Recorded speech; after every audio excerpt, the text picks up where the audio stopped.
vamos a estar llevando a cabo, pues nosotros siempre vamos a realizar un breve recordatorio del tema.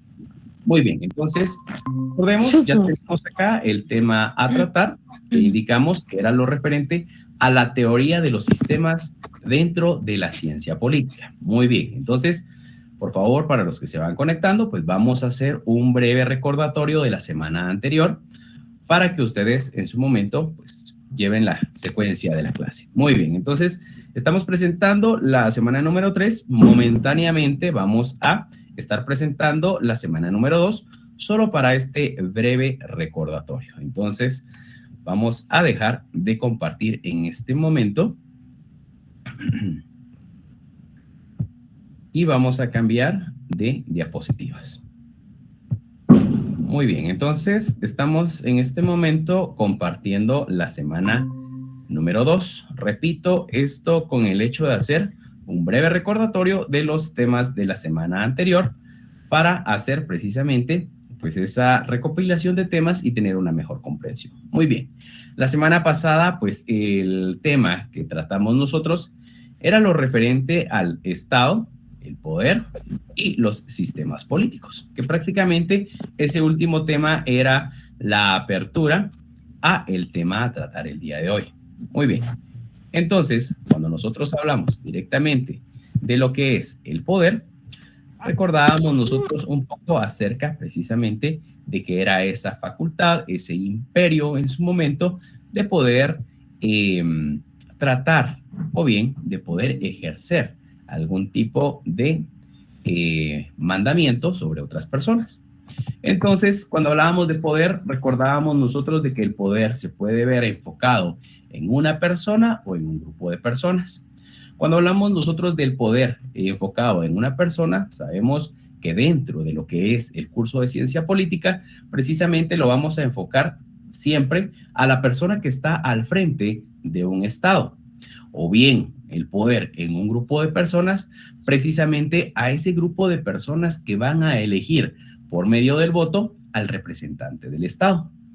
Entonces, ¿cómo podemos definir el poder? Lo definimos en su momento como el dominio, el imperio, la facultad o jurisdicción que tiene alguien para ordenar algo. Entonces, esto va de la mano siempre de la política porque sabemos precisamente que la política va a tratar de esa lucha de clases, esa lucha precisamente de sectores por tener la representación o el poder de un Estado. Pero ¿qué pasa si esa persona en su momento no lleva a cabo los requisitos necesarios para poder llegar a ese punto? O bien, ya estando dentro de este puesto, pues de alguna manera no va a ejercer esa jurisdicción, ese dominio, ese imperio. Entonces, prácticamente no va a tener un mandamiento del Estado. Es por ello que el poder va de la mano siempre de lo que es la política. Hablábamos acerca del poder político, precisamente, que era aquel poder que no iba a tener cualquier persona, sino lo iba a tener precisamente aquella persona que iba a estar al frente de un Estado o aquella persona precisamente que iba a tener o ocupar un cargo de representación. Indicábamos entonces que el poder político es la lógica del ejercicio de las funciones por parte de las personas que ocupan un cargo representativo dentro del gobierno. Generalmente, este influye en el comportamiento, ya sea en pensamiento o en actuar de una sociedad. Vemos entonces cómo influye, como lo indica acá, precisamente, en el pensamiento del actuar de una sociedad. Vemos que si tenemos nosotros a un representante del Estado que está realizando un buen trabajo de administración del Estado, pues definitivamente el pensamiento de la sociedad va a ser de una satisfacción, de que definitivamente pues está haciendo un buen trabajo. Todo lo contrario, si tenemos nosotros un representante que no está realizando bien sus funciones, que está de alguna manera no cumpliendo con las metas que trazó desde su inicio, desde su campaña política, de alguna manera el pensamiento y el actuar de la sociedad va a ser en contra, va a ser un tipo de reproche precisamente porque no está realizando lo que él había prometido. Entonces el poder político, repito, el poder político no lo va a tener cualquier persona, sino lo van a tener aquellas personas que ocupan un cargo representativo dentro del gobierno, que pueden influir en el actuar y en el pensamiento de la sociedad. Entonces, hablábamos también siempre enfocados acerca del poder, hablábamos acerca de que existe un poder legítimo y un poder ilegítimo. Cuando hablábamos nosotros de un poder legítimo, lo primero que se nos tiene que venir a la mente es la ley o la norma.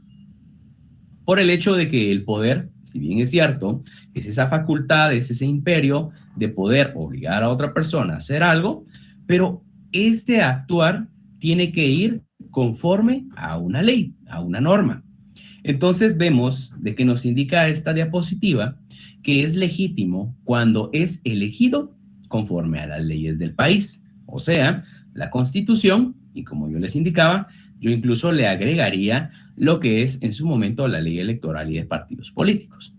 Nos indica, en países democráticos tiene como sustento la legitimidad otorgada por el pueblo mediante el voto popular a través de las elecciones, pero se suele considerar abusivo cuando se excede en el ejercicio de sus funciones.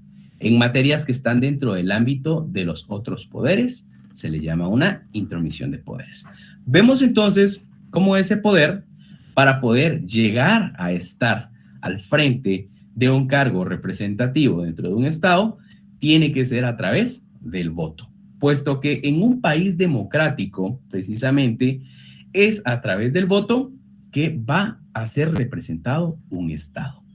Entonces, para que un alcalde pueda estar en su alcaldía, para que un presidente pueda estar al frente de un Estado, precisamente tiene que haber un proceso electoral en la cual precisamente ellos, para poder estar al frente de este tipo de puestos, tienen que tener la aceptación y aprobación de la mayoría de los votantes. Entonces, si se lleva a cabo un proceso de votación, si ellos obtienen la mayoría de votos de las personas a elegir, precisamente van a tener ese poder legítimamente, lo van a tener dentro de la ley.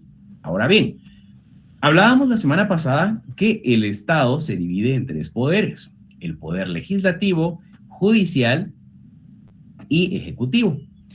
Poderes en su momento que son de forma independiente y autónomos, de los cuales no puede haber ningún tipo de intromisión entre ellos.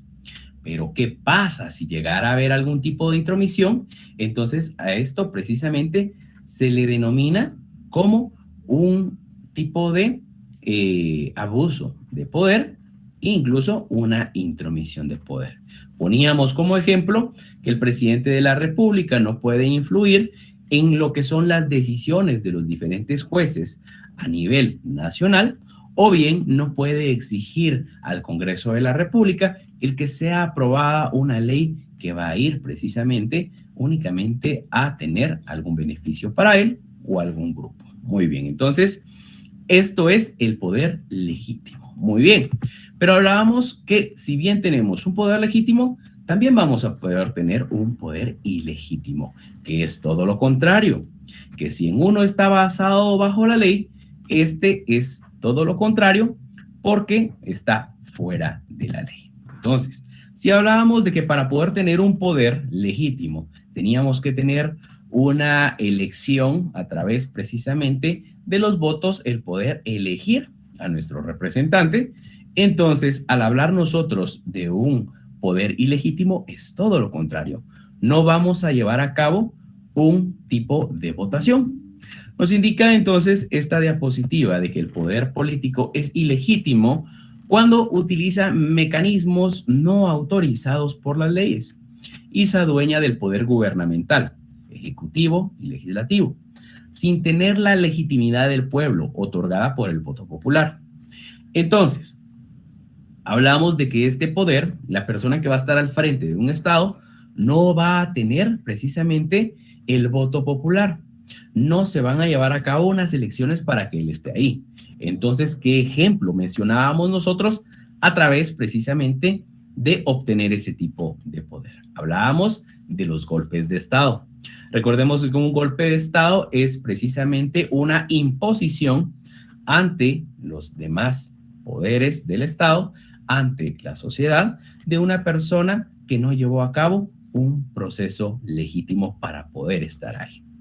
Y en el segundo párrafo nos indicaba de que este poder ilegítimo es tiránico cuando se obtiene por medio de la fuerza o de manera autoritaria, de modo que es un gobierno ilegítimo. Entonces, es por ello que este segundo párrafo nosotros lo enlazábamos a la imagen de esta diapositiva, en el cual pues vemos como un tanque está siendo o está tratando de ser bloqueado por un grupo de personas, un grupo de civiles, para que no continúe su marcha, ¿verdad? Esto, ¿por qué entonces es tiránico? Porque entonces la persona que está al frente de forma ilegítima de un Estado utiliza la fuerza, utiliza la intimidación a través del ejército para poder estar ilegalmente en el poder y anteponerse ante la sociedad.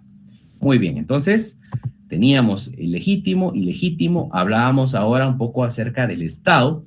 El Estado en sí, pues es un tema bastante importante dentro de lo que es la ciencia política, porque al final esa lucha de clases, esa lucha de grupos, precisamente va a ser por el estar al frente del Estado. ¿Pero qué es el Estado? Entonces, el Estado siempre va a ser una organización política constituida por un conjunto de instituciones burocráticas estables a través de las cuales se ejerce el monopolio del uso de la fuerza, o bien llamado soberanía. Aplica a una población dentro de unos límites territoriales establecidos. Entonces, importante del Estado, ¿cuáles son sus elementos? El ordenamiento jurídico, la población, la delimitación geográfica y la soberanía. Cuando hablamos entonces de Estado, lo primero que se nos viene a nosotros es precisamente la representación de Guatemala. ¿Y en dónde lo vamos a encontrar representado? Precisamente se nos viene a la mente el Palacio Nacional, en el cual, pues, de alguna manera se va a encontrar el Ejecutivo realizando todo tipo de funciones administrativas para lo que es Guatemala. Pero un Estado, ¿qué es lo que debe de tener para ser un Estado? Nos indica entonces que dentro de sus elementos siempre va a haber un ordenamiento jurídico. ¿Qué es un ordenamiento jurídico? No es más que las leyes que van a regir un país o un Estado. En este caso, para Guatemala, nosotros nos vamos a regir bajo la Constitución Política de la República de Guatemala y todas las demás leyes que nacen de la misma Constitución. ¿Para qué necesitamos un ordenamiento jurídico? Precisamente para tener un orden, un equilibrio dentro de la sociedad y que precisamente, pues, estos sean los parámetros de lo que podemos y no podemos hacer y mantener una estabilidad social. Muy bien. ¿Qué otro elemento? La población. Si tenemos leyes, precisamente van a ser para imponérselas a un grupo de personas, por lo cual entonces el Estado, dentro de sus elementos, su población es uno de los elementos principales. Vamos a tener también la delimitación geográfica. Importante la delimitación geográfica, puesto que tenemos que tener límites para saber hasta dónde llega precisamente el regir ese ordenamiento jurídico y hasta dónde se le va a catalogar a esa población como parte de un Estado. No podemos imponer nuestras leyes a otros países que estén fuera de nuestras fronteras. No podemos imponer una norma a personas o poblaciones que se encuentran en otros estados. Asimismo, en cuanto a la soberanía, que sería el último de los elementos, precisamente va a ser ese monopolio del uso de la fuerza dentro del Estado, ese imponer las normas dentro del Estado. Vemos entonces que el Estado ejerce soberanía dentro de sus límites a su población a través de su ordenamiento jurídico. Pero esa soberanía precisamente es un monopolio, es solo de nosotros. No puede venir otro Estado y tratar de imponernos alguna norma. No podemos nosotros también tratar de intrometernos en la soberanía de otro Estado. Muy bien. Entonces hablábamos de los sistemas políticos, que precisamente es el tema que nos abre a la clase del día de hoy. Cuando hablamos entonces nosotros de sistemas políticos, nos indica la diapositiva que es el conjunto de elementos que interactúan y están interrelacionados, que reciben el nombre de sistema, Ahora bien, lo político, por su parte, nos indica se asocia a la actividad política, aquello vinculado a la administración de los temas públicos y a la gestión del Estado. Asimismo, nos indica que el sistema político, de este modo, es la organización existente en un determinado territorio para el ejercicio de la política. En este sistema intervienen diversos agentes, instituciones y normativas que componen aquello que se entiende por poder político. Entonces, al hablar nosotros de sistemas políticos, precisamente vamos a ver cómo es que funciona en sí un Estado a través de los temas como lo es la gestión de un Estado, cómo funciona un Estado. Entonces, esa es la apertura a nuestra clase del día de hoy. Hasta allí nosotros dejamos los temas de la semana pasada, los volvemos de alguna manera a repetir para poder concatenar los temas a tratar en esta semana número 3. Muy bien, entonces vamos a dejar de presentar esta semana número 2 porque ya realizamos pues nuestro objetivo, que era el hecho de poder recordar un poco acerca de estos temas ya tratados para entrar de lleno a las presentaciones de esta tercera semana. Muy bien, entonces vamos ahora a presentar, ahora sí, las diapositivas referentes a esta tercera semana. Ya las tenemos en pantalla, entonces precisamente vamos a entrar de lleno a las mismas. Muy bien, entonces tenemos tercera semana en los temas, lo referente a la teoría de los sistemas dentro de la ciencia política, que precisamente fue el tema que dejamos aperturando desde la semana pasada. Muy bien, entonces pasemos a ver cada una de estas diapositivas para entrar de lleno a nuestro tema. Muy bien, ¿cuál es el objetivo de nuestra clase? El objetivo de nuestra clase es que ustedes como estudiantes o alumnos pues puedan manejar lo relativo a el tema de los sistemas dentro de la ciencia política. Muy bien, comencemos de lleno. Vamos a tratar lo primero para poder hacernos una idea, comprender realmente lo que es un sistema. Entonces, vamos a tratar este tema de forma general. Todavía no lo vamos a enfocar a lo que es la ciencia política. Lo vamos a hacer de forma general. Hablamos entonces nosotros de sistema. ¿Cómo lo definimos? Es un conjunto de elementos dinámicamente relacionados formando una actividad para alcanzar un objetivo. Es un conjunto de objetos unidos por alguna forma de interacción o interdependencia. Muy bien, esta es la definición. Tenemos una gráfica dentro de esta diapositiva que son 3 engranajes. 3 engranajes que si nosotros lo enfocamos a nuestra definición anterior, nos dice que es un conjunto de elementos. Y precisamente en esta imagen tenemos 3 elementos. Tenemos 3 engranajes. Muy bien. Ahora nos indica de que estos elementos van a ser dinámicamente relacionados. Entonces, ¿qué pasa? Estos engranajes, a la hora de nosotros unirlos y precisamente que comiencen a funcionar, pues van a tener una actividad dinámica. Muy bien. Pero esa actividad siempre va a tener que tener un fin. En este caso, pues podemos nosotros hacernos a la idea de que estos son los engranajes de un reloj, que a la hora de que se unen y están funcionando, van a tener un fin. ¿Cuál será el fin? Darnos la hora. Entonces, un sistema es esto. Un sistema precisamente es un grupo de elementos que, formando hasta cierto punto un tipo de acción consecutiva, pues va a tener a bien el poder alcanzar un objetivo. Nosotros podemos encontrar sistemas en todo lo que nosotros podamos tener a nuestro alcance. Recordemos que nosotros en nuestra preparación de estudios a nivel primario hablábamos acerca del cuerpo humano, de los diferentes sistemas que tenemos, sistema respiratorio, sistema circulatorio, y todo iba enfocado precisamente a un funcionamiento de una parte de nuestro cuerpo.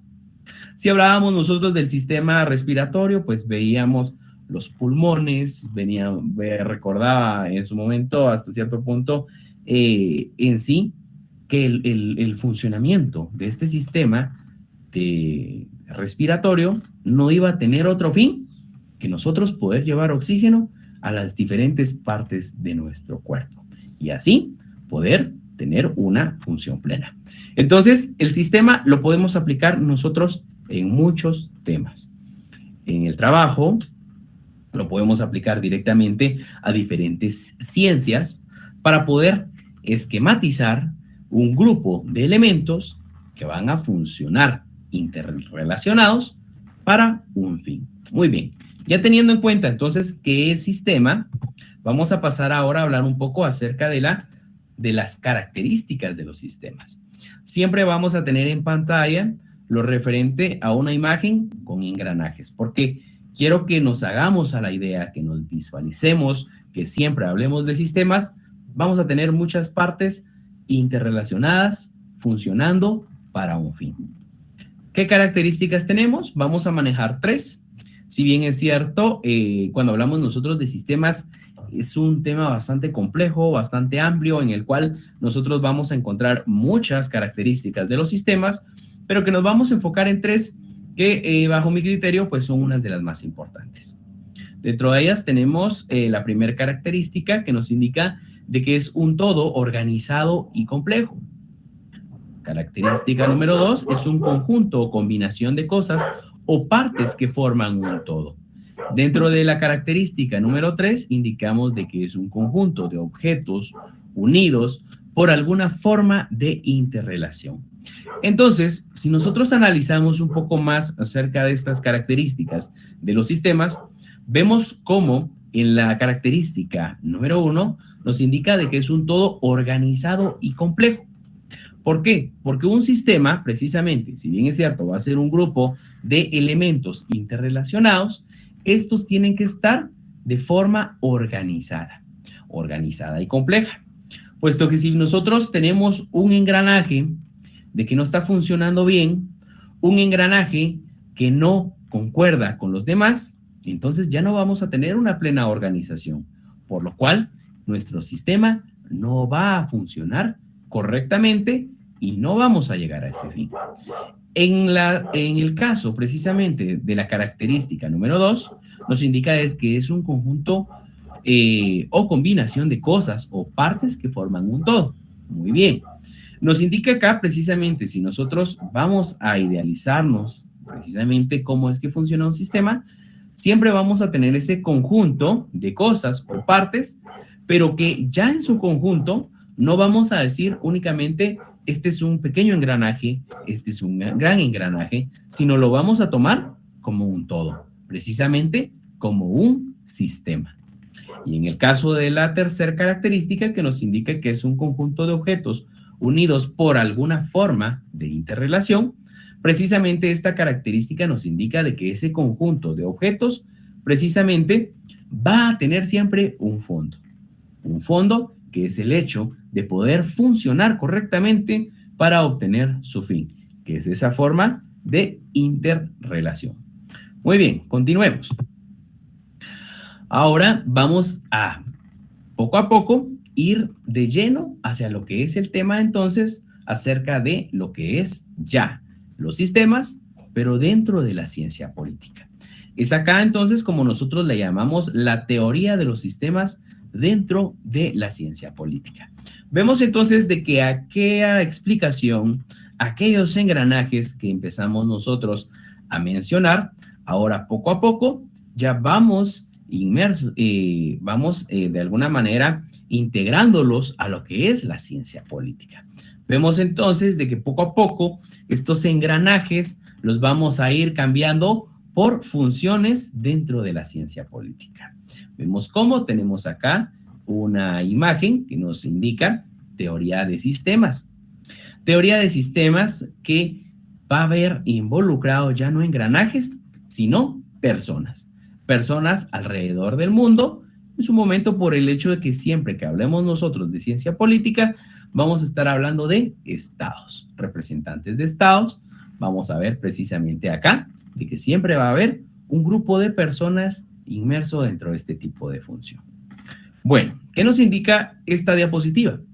Nos indica la teoría de los sistemas o teorías sistémicas que realmente es un sinónimo el que estamos manejando acá también acerca de lo que es la teoría de los sistemas, que lo podemos llamar también teorías sistémicas, como también se le conoce con dicho nombre. ¿Cómo lo definimos? Son interrelaciones que operan mediante flujos entre entradas y salidas a través de un cambio dinámico que se retroalimenta. Entonces acá vamos a ver primeramente la estructura de cómo funciona un sistema político, puesto que nos indica de que son interrelaciones que operan mediante flujos de entradas y salidas. Estos son dos elementos importantes de un sistema dentro de la ciencia política. ¿Por qué? Porque vamos a tener, por un lado, vamos a explicarlo más adelante a través de un esquema, cuáles son las entradas, a qué le llamamos entradas, por qué existen dentro de un sistema político, el producto de esas entradas, que lo vamos a llamar como salidas, vamos a ver a qué se refieren, cómo interactuar el Estado a través de ellas, y que nos indican de que acá va a haber un cambio dinámico a través de esa función, y que la misma va a volver su ciclo una y otra vez. Va a ser una forma de retroalimentar esta función. Muy bien, continuemos. Vamos a hablar ahora un poco acerca de un personaje dentro de la historia de la ciencia política que precisamente tiene una conexión directa con lo que son los sistemas dentro de la ciencia política. Este personaje es David Eaton. Este personaje es un politólogo, o sea, una persona precisamente que dedicó su vida precisamente al poder estudiar y desarrollar la ciencia política. Precisamente este politólogo de origen canadiense, su objetivo era convertir la política en una ciencia, elaborando modelos abstractos que describen las regularidades de los patrones y procesos en la vida política. En general, a través de la teoría de los sistemas, creando un enfoque de estudio de la política como un ente biopolítico. Entonces, este personaje lo tenemos que tomar nosotros muy en cuenta, pues vamos a tenerlo nosotros como el personaje que precisamente le da vida a lo que son los sistemas políticos, los sistemas dentro de la ciencia política. Entonces, él desarrolla a través de un grupo de procesos, de patrones, de modelos, cómo es que debe funcionar un Estado a través precisamente de los sistemas de su política. Cómo es que precisamente va a tener ese funcionamiento para poder llevar a cabo una buena función dentro de la política. Muy bien, entonces, por favor, recordar este personaje, David Eaton, es precisamente el autor o el creador de lo que son los sistemas políticos. Muy bien. Entonces, ya sabiendo quién es el autor, vamos a pasar ahora a un esquema precisamente de lo que es un sistema político. Primero, vamos a tenerlo aquí en pantalla. Vamos a ver cuáles son sus elementos. Vamos a tratar de explicar cómo es que funcionan. Vamos a definir cada uno de sus elementos en otra diapositiva. Posterior a ello, vamos a regresar para poder poner ya algún tipo de caso real dentro de nuestra vida para poder comprenderlo. Muy bien. Esquema del sistema político es nuestro título dentro de este esquema. Nos indica entonces, comenzamos. Normalmente en lo que son esquemas de ciencia política, pues se utilizan los términos en inglés. Tenemos en su momento los inputs, que realmente son las entradas, que era lo que hablábamos. Teníamos los outputs, que precisamente son las salidas, que era lo que nosotros también ya habíamos indicado. Cuando hablamos de un input, precisamente lo vamos a nosotros a definir como una demanda, como un apoyo, que viene precisamente de lo que es la parte del Estado enfocada al pueblo, que va a ir directamente, nos indica acá en el centro, sistema político, pero acá nosotros lo podemos identificar como el Estado, que precisamente ahí va a estar el Estado. Vamos a tener precisamente un resultado de esas entradas, de esas demandas, y que vamos entonces a tener como producto de ello los outputs, que son decisiones políticas. Muy bien. Y nuevamente, al tener esta decisión política a través de los outputs, precisamente, vamos a regresar de nuevo a las demandas o a las entradas, teniendo una retroalimentación. Y esto se va a repetir una y otra y otra y otra vez. Muy bien. Vamos a explicarlo más adelante, como les digo, ya con un ejemplo, para que ustedes tengan una idea mucho más clara. Pero ahorita lo que me interesa es realmente que ustedes sepan qué es una entrada, qué es una salida, o un input o un output. Muy bien. Tenemos entonces inputs o entradas. ¿A qué nos estamos refiriendo? Nos indica de que son exigencias, demandas, formuladas por individuos o filtradas y coordinadas para grupos. Son elaboradas por partidos, grupos de interés, órganos de información, etcétera. Muy bien. Entonces, un input o una entrada nos indica acá, siempre van a ser exigencias o demandas formuladas por individuos, nos indica acá. Entonces, si nosotros vemos un estado, enfoquémoslo en el estado de Guatemala, pues vamos a tener precisamente de los individuos o de la parte de la población, siempre se van a tener demandas o exigencias precisamente al Estado. ¿Qué se nos viene a la mente? Hablemos precisamente de temas generales como lo es el poder crear empleos, el poder eliminar la pobreza, el poder tener justicia, el poder tener una mejor oportunidad de empleo o pues precisamente ver algunas otras necesidades como lo es el hecho de poder tener un mejor sistema de salud, una mejor alimentación precisamente para aquellos grupos vulnerables a poder tener un tema referente a desnutrición. Entonces, todas estas exigencias van a ser formuladas por el pueblo, por las personas, por individuos, y que van a ser filtradas, nos indica acá, a través de, o coordinadas precisamente por grupos, partidos de interés u órganos de información. Muy bien, esos son los inputs o entradas. Ahora bien, ¿qué son los outputs o salidas? Nos indica de que son decisiones o acciones políticas. Los primeros se imponen con fuerza de derecho. Los segundos no tienen ese carácter obligatorio, pero afectan, sin embargo, de manera sensible a los sujetos concernidos. Muy bien, nos indica de que son decisiones o acciones políticas. Muy bien, entonces, estas decisiones o acciones políticas precisamente es el resultado de las exigencias. Que si en determinado momento el pueblo solicita precisamente el hecho de poder realizar un hospital en determinado punto, derivado de que las personas tienen que trasladarse demasiado lejos, gastan dinero, tiempo, las personas muchas veces pueden verse afectadas en el traslado, personas perder la vida, entonces ellos exigen un hospital. ¿Qué hace entonces el Estado? Recibe esas exigencias, esas demandas, las analiza y precisamente entonces aquí viene el output o salida, que es una decisión o acción política.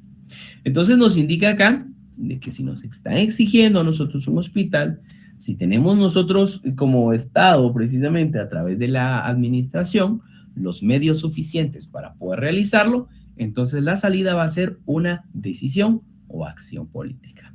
Entonces, puede ser que se vaya a realizar precisamente ese hospital, o que si no se tienen los recursos necesarios, por lo menos un centro de salud. Muy bien.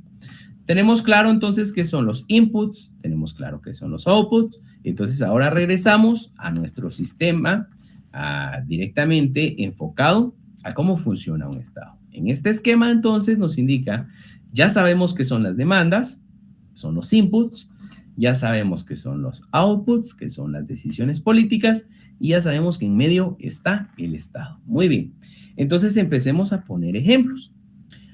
Ya mencionamos acerca del hospital, pero podemos ver nosotros muchas formas de poder enfocarlo a un sistema político. Recordemos, el sistema político entonces va a ir enfocado a cómo funciona el Estado, a que precisamente se logren hasta cierto punto, promesas de campaña para poder de alguna manera tener un equilibrio dentro de un Estado. Muy bien, entonces demandas vamos a tener que son todas las exigencias que realiza el pueblo hacia el Estado. Muy bien, a diario nosotros vemos la prensa libre, vemos las noticias, escuchamos en su momento o vemos lo referente a redes sociales ahora, que hay muchas necesidades precisamente dentro de lo que es la sociedad guatemalteca. Vemos precisamente de que a diario, pues lastimosamente, la inseguridad, pues caemos en extorsiones, asesinatos, robos, etcétera. Vemos cómo de alguna manera también hay un gran número precisamente enfocado a personas sin un empleo. Vemos una serie de problemas que tiene el Estado. Precisamente todo esto van a ser demandas que la población se la va a realizar hacia el Estado. Entonces, todas ellas, de alguna manera, se van a tratar de hacer llegar hacia el Estado. El Estado las va a analizar, va a ver realmente las posibilidades en que ellos tengan para poder satisfacer directamente estas demandas. Y posterior a ello, pues va a emitir una disposición o una política de Estado para poderle dar solución a esta demanda. Entonces, ¿qué pasa? De alguna manera, si vemos en su momento de que están exigiendo justicia, el Estado lo analiza y pues ve cómo poder satisfacer esta demanda.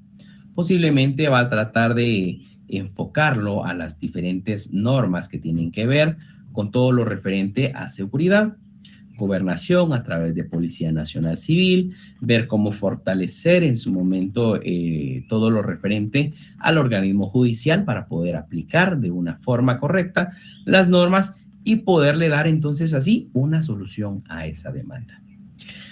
Automáticamente, a la hora de dar una solución, se trata entonces de que el pueblo pues pueda ver un equilibrio, que si bien es cierto, tienen una demanda, pero que se le está dando solución. Y al terminar con ello, se regresa el ciclo. Regresamos nuevamente a una nueva demanda. Ahora bien, se corre un peligro también hasta cierto punto en el cual pues puedan haber demasiadas demandas, el Estado no se pueda dar alcance para poder satisfacer todas estas demandas, entonces aquí vamos a colapsar como sistema político. O bien, otra situación también es el hecho de que acá también tiene que haber un cierto filtro, puesto que de todas las demandas hasta cierto punto, pues se les va a dar énfasis o importancia únicamente a aquellas que sean de urgencia, que sean realmente importantes para la población en cuanto a poder dar una decisión o política. Entonces puede ser que tengamos demandas o inputs, hagamos de caso, por ejemplo, unas 10 demandas y que posiblemente el Estado al analizar, ver cuáles son las más importantes y no sobrecargarse, precisamente tal vez solo va a dar una política de Estado, nada más de las 10 demandas. Pero tal vez no porque no pueda cumplirlo, sino porque va a realizar un análisis y ver realmente cuáles son las más importantes. Y así de nuevo, el esquema de retroalimentación va a ser una y otra vez. ¿Esto por qué? Porque la política, precisamente a través de un sistema político, busca cómo va a ser el funcionamiento correcto de un Estado, a través precisamente de este sistema para mantener un orden. Muy bien, entonces ya comprendiendo y definiendo qué es una entrada, qué es una salida, cómo se da precisamente esta retroalimentación una y otra vez, prácticamente nosotros estamos acá finalizando con lo que es el tema para el día de hoy. De esto, pues de alguna manera ustedes para poder llevar una secuencia también del tema, tienen que responder una serie de preguntas sobre el tema tratado el día de hoy. Dentro de estas preguntas tenemos las siguientes. Pregunta número 1, ¿qué es un sistema? Pregunta número 2.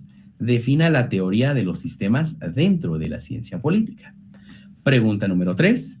¿Quién es el autor de la teoría de los sistemas políticos? Pregunta número 4. ¿A qué le llamamos inputs o entradas? Pregunta número 5. ¿A qué le llamamos outputs o salidas? Muy bien, entonces por favor tomen en cuenta estas 5 preguntas, tomen una captura de pantalla, tómenle una foto, pero dentro de la semana ustedes a través precisamente del tema ya tratado tienen que desarrollar estas preguntas, puesto que van a ser parte precisamente de sus diferentes exámenes. Muy bien, jóvenes, para mí fue un gusto haber compartido una clase más con ustedes.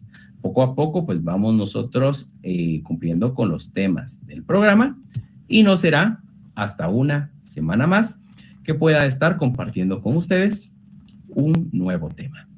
Que tengan un feliz día y asimismo éxitos en sus demás clases.